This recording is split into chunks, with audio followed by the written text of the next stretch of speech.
با شروع فصل زمستون معمولا پوست هممون تغییر میکنه و رو به خشکی میره و تو این فصل درباره پوستت اگه فقط بخوای یک چیز رو جدی بگیری اونم حفظ رطوبت پوسته، چون فصل زمستون به طور عجیبی میتونه رطوبت پوستو بگیره. سلام، من سوگندم. معمولا توی ویدیو هم تلاش میکنم که بهت کمک کنم تا یه پوست بهتر داشته باشی و امروز تو این ویدیو میخوام بهت یاد بدم که چجوری تو فصل زمستون مراقب پوستت باشی. هوای خشک، باد سرد، سیستم‌های گرمایشی داخل خونه و یه سری عادت‌های روزمره، همه اینها میتونن دست به دست هم بدن تا به سد دفاعی پوستت آسیب بزنن. و وقتی سد دفاعی پوستت آسیب ببینه، هم محرک‌های خارجی خیلی راحت میتونن وارد پوستت بشن و بهش آسیب بزنن و ملتهبش کنن، هم آبی که داخل پوستتون هست به راحتی میتونه تبخیر بشه و از بین بره. و خب نتیجهش میشه خشکی، پوست شدن یا حتی جوش آکنه. و اگه پوستتون تیره باشه، این التهاب ها باعث ایجاد یه سری لک میشن که خب این لک ها گاهی اوقات درمانشون خیلی سخته و اصلا گاهی اوقات درمان نمیشن. و حالا سوال مهم اینجاست، چی کار کنیم تو این فصل پوستمون سالم بمونه؟ اول از همه میخوام برم سراغ پوست دست ها. رسیدگی به پوست دستا باید تو تمام فصل ها انجام بشه، ولی خب تو فصل زمستون یه مقدار بیشتر باید بهشون توجه بشه، چون توی فصل زمستون بیماری های مثل آنفولانزا و سرماخوردگی و اونجور چیزها بیشتره و در نتیجه ما رعایت بهداشت دستامون رو بیشتر جدی میگیریم. یکی از کارهایی که میکنیم همیشه دستامون رو میشوریم و خب این شستشوی بیش از حد دست با صابون‌های خیلی قوی و آب داغ و استفاده نکردن مرطوب کننده بعد از شستشو باعث میشه که پوست دستمون به شدت آسیب ببینه. پوست پشت دست ذاتاً نازکتر و لطیفتر از قسمت‌های دیگه است. خب از طرفی هم با اشیاء مختلف در ارتباط، در معرض آفتاب قرار میگیره، با شوینده خیلی قوی، صابون‌های خیلی قوی و آب داغ شسته میشه و همه اینها میتونن بهش آسیب بزنن. یکی از بهترین پیشنهاداتی که من بهتون دارم توی فصل زمستون، بیاید به جای صابون‌های خیلی قوی از شوینده‌های صورتتون برای دستتون استفاده کنید، یا بیاین از شامپوی بچه یا اصلا شوینده‌های بچه استفاده کنید، چون اینها خیلی ملایم‌ترن و خب درصد کمتری به پوست دستتون آسیب میزنن. خیلی مهمه که بعد از شستشو خوب آبکشی کنید دستتون رو. اگه حتی یک مقدار خیلی کم شوینده روی دستتون بمونه، همون میتونه به مرور زمان به سد دفاعی پوستتون آسیب بزنه و پوست دستتون رفته رفته خشکتر بشه، چروک بیفته، لک بیفته و کلاً آسیب ببینه. و بعد از آبکشی حتما وقتی که پوست دستتون هنوز یک مقدار نم داره، بیاین از مرطوب کننده استفاده کنید. مرطوب کننده‌ای که توی زمستون استفاده می‌کنین سعی کنین یه مقدار قوی‌تر و غلیظ‌تر باشه. داخل ترکیباتش سرامید داشته باشه، گلیسرین و هیالورونیک اسید. اگه مرطوب کننده قوی نداشتید، من بهتون وازلین رو پیشنهاد میکنم. وازلین خیلی میتونه رطوبت پوستتون رو حفظ کنه. یه پیشنهادی که دارم و اصلا در مورد همین ویدیوی کامل دارم، لینکش رو پایین تو کپشن میذارم و بهتون یاد دادم دقیقاً چیکار کنید، اینه که بعد از حموم همچنان که دستتون مرطوبه، بیاین کل دستتون رو یک لایه کلفت وازلین بزنید و از دستکش پنبه سفید استفاده کنید و تا زمانی که کاری با دستتون ندارید و جلوی حالا برنامه روزمره‌تون رو نمیگیره، بذارین دستکش تو دستتون بمونه. این کار رو اگه همیشه تکرار کنید، پوست دستتون همیشه سالمه، همیشه شفافه، همیشه شادابه، حتی به استحکام ناخناتون هم خیلی خوب کمک میکنه. بعد از پوست دست ها میخوام برم سراغ پوست صورت.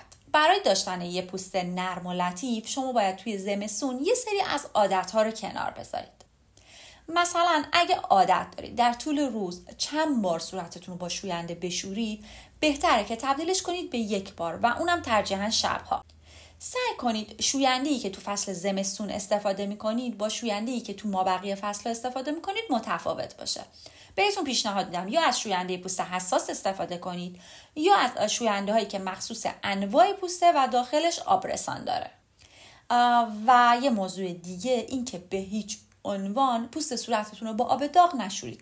همیشه پوست صورتتون رو تو تمام فصل‌ها با آب ولرم بشورید. بعد از اینکه صورتتون آب کشی کردید، همونجوری که پوستتون یه کوچولو نم داره، بیاید مرطوب کننده استفاده کنید. سعی کنید از یک مرطوب کننده غلیظ‌تر استفاده کنید. داخل ترکیباتش حتما گلیسرین، سرامید و یا هیالورونیک اسید داشته باشه. استفاده از مرطوب کننده رو توی شب‌ها خیلی جدی بگیرید، چون خب همینجوری به صورت عادی تو طول شب پوست خیلی آب از دست میده این مقدار از دست رفتن آب توی زمستون خب قاعدتا خیلی بیشتره و شما حتما باید هر شب از مرطوب کننده استفاده کنید. پوست لب یکی دیگه از اون قسمت هایی هستش که تو فصل زمستون از حالت نرمالش خارج میشه. خشکی و سرما میتونه به سرعت روی پوست لبمون تاثیر بذاره، آبی که داخلش هست تبخیر بشه و لبمون خشک بشه. یکی از کارهایی که ما به صورت ناخودآگاه انجام میدیم لیسیدن لبه که این کار باعث میشه که پوست لبمون بیشتر خشک بشه، چون بزاق به سرعت تبخیر میشه و آب داخل پوست لبمون رو از بین میبره و همین موضوع خب باعث ایجاد التهاب و پوست شدن و خشکی میشه. یکی از کارهایی که من بهتون پیشنهاد میدم اینه که در طول زمستون حتما همیشه از بالم استفاده کنید. یه بالمی که داخلش اسانس و الکل نداره. اگه بالم لب خوب پیدا نکردید، من بهتون میتونم پیشنهاد بدم که شبها زمانی که دیگه قرار نیست چیزی بخورید بیاد از وازلین استفاده کنید. یه لایه نازک وازلین بزنید رو کل لبتون و بذارین تا صبح روی لب بمونه. حالا بریم سراغ پوست بدن. وقتی زمستون میشه خیلیا دچار خارش زمستانی میشن. این به خاطر اینه که وقتی هوا سرد میشه سطح رطوبت هوا یه مقدار کمتر میشه. از طرفی هم توی خونه سیستم‌های گرمایشی روشنه و این سیستم‌های گرمایشی میان باز رطوبت رو کم میکنن که همین باعث میشه که رطوبت پوست حفظ نشه و از بین بره و پوست هی روز به روز خشک‌تر بشه. از طرفی خیلی‌ها فکر میکنن برای اینکه بدنشون تمیز باشه باید حتما توی همون با شوینده هایی که خیلی کف میکنن، شوینده هایی که خیلی قویان یا حتی از صابون های قالبی استفاده کنن که این به شدت به سد دفاعی پوست آسیب میزنه و پوست رو هی خشکتر و خشکتر میکنه. اگه شما مجبورید که هر روز حموم کنید واجب نیست که کل بدنتون رو شوینده بزنید، فقط اون ناحیه هایی که حالا تعریق بیشتری میکنن رو میتونید شوینده بزنید و بقیه بدنتون رو میتونید با آب بشورید. سعی کنید عادت استفاده از آب داغ رو توی زمستون کنار بذارید. آب داغ یکی از چیزهاییه که خیلی زیاد میتونه به پوست آسیب بزنه و پوست رو خشک کنه. بعد از حموم زمانی که پوست بدنتون هنوز نم داره بیاید از یک مرطوب کننده استفاده کنید. نمیگم لوسیون، چون لوسیون ها خیلی رقیقن و توی زمستون کافی نیستن. باید از کرم ها، پماد ها، از محصولات استفاده کنید که قوی تره. لوسیون ها خیلی بر پایه آبن و اونقدر نیاز پوستتون رو برطرف نمیکنن، مخصوصا کسایی که حالا پوستشون ذاتاً خشک هم هست. لوسیون ها نمیتونه بهتون جواب بده. بهتر از کرم ها یا پماد ها استفاده کنید که درصد رطوبتشون خیلی بالاتره. از طرف دیگه لباس های زمستونی هم میتونن به بدن آسیب بزنن، باعث ایجاد یه سری حالا خشکی یا حتی جوش رو ناحیه شونه یا پشت بدن بشه. یه کاری که بهتون پیشنهاد میدم اینه که همیشه زیر لباس زمستونیتون بیاین از یه سری لباسای پنبه‌ای استفاده کنید. یه لباس پنبه‌ای نازک بپوشید، بعد روش بیاد لباس زمستونی بپوشید. هوای داخل خونه توی سلامت پوست خیلی تاثیر داره. اگه شما مخصوصا تو شهرهای خشک زندگی میکنید بهتره که داخل خونه از دستگاه رطوبت ساز استفاده کنید. این دستگاه ها سطح رطوبت خونه رو بالا میبره و در نتیجه پوست راحت‌تر میتونه آبی که داخلش هست رو حفظ کنه و در نتیجه خب خشک نمیشه. یه موضوع دیگه‌ای که تازگی خیلی ترند شده و خیلی من میبینم استفاده از پتوهای برقیه. این پتوهای برقی اگه طولانی مدت ازشون استفاده بشه و زیاد استفاده بشه باعث آسیب رسوندن به رگ‌های خونی میشه و این توی طولانی مدت میتونه باعث تغییر رنگ پوست بشه، باعث ایجاد یه سری لک‌ها و تو موارد حادتر میتونه تبدیل به یه سری بیماری ها بشه.